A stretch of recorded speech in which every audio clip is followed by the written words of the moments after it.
আখির সাথে আকাশের সম্পর্ক কি? তাহলে যে তিশা এতদিন বলেছিল আখির সাথে আকাশের নাকি একটা গোপন সম্পর্ক রয়েছে, তাহলে সেই কথাগুলোই কি অবশেষে সত্য হলো? এমনই মন্তব্য সমালোচনা এখন সোশ্যাল মিডিয়া জুড়ে। অনেকেই বলছে তিশা এতদিন যে কথাগুলো বলেছিল সেই কথাগুলোই শেষমেশ সত্য হলো।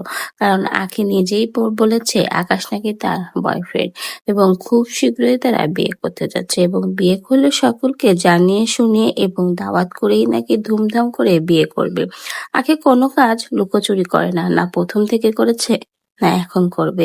এমনকি সে একটা তার ভিডিওর মাধ্যমেও জানিয়েছে আকাশ তার বয়ফ্রেন্ড লাগে না তার হাজবেন্ড লাগে। খুব শীঘ্রই সে বিষয়টাও সে ক্লিয়ার করতে যাচ্ছে। আর এই ভিডিওটা প্রকাশ হওয়ার পরে অনেকেরই মন্তব্য, তাহলে তিশা এতদিন যে কথাগুলো বলেছিল সে কথাগুলোই কি তাহলে সত্য হতে যাচ্ছে? আখির চরিত্র কি আসলেই খারাপ? আখি একটা ছেড়ে একটা ধরে, তাহলে তিশার কথাগুলোই তো মিলে যাচ্ছে। তো ভিউয়ার্স, আপনাদের কি মনে হয় আখি কি আসলেই এই কথাগুলো মন থেকে বলেছে না মজার ছলে বলেছে? কারণ আখি জানিয়েছে আর কখনো সে কাউকে বিশ্বাস করবে না, ভালোবাসবে না। তাহলে হঠাৎ করে আখির কি এমন হলো, কেন এত পরিবর্তন হলো যে আকাশকে বিয়ে করার সিদ্ধান্ত নিল? অন্যদিকে আকাশ বিবাহিত, তার সংসার রয়েছে, সেক্ষেত্রে আকাশ কখনোই আখিকে বিয়ে করবে না।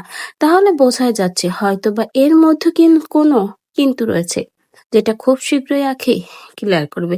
এমনকি আখি বলেছে সামনে বড় ধরনের ধামাকা রয়েছে, যেটা দেখে অনেকেই নাকি স্ট্রোক করবে। এজন্য আগে থেকে ফলমূল খেয়ে শক্তি বাড়িয়ে রাখা ভালো। তো ভিউয়ার্স, এত কথা, এত সমালোচনা, মন্তব্য আখি এবং আকাশকে ঘিরে, এসব শুনে আপনাদের কি মন্তব্য? আপনার মূল্যবান মন্তব্য আমাদের কমেন্ট বক্সে জানিয়ে যেতে ভুলবেন না।